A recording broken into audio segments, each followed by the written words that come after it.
నేను రేపు ఫ్రీగానే ఉన్నాను. నాకు నచ్చిన హలో, ఎందుకు మార్చారు? బానేగా ఉంది. పట్టుకో, మీరు చూడండి, నేను వెళ్తున్నా. ఎక్కడికా?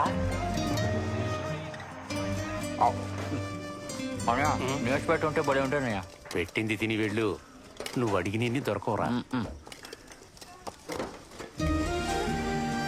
తన చిన్న వయసులో ఉన్నప్పుడే వాళ్ళ అమ్మ చనిపోయింది.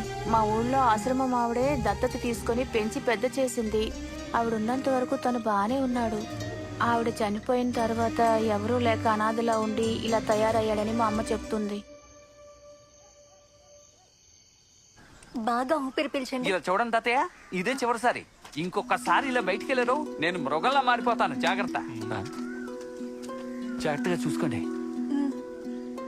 వీళ్ళంతా ఎక్కడి నుంచి వస్తారా? కూర్చోండి తాతయ్య.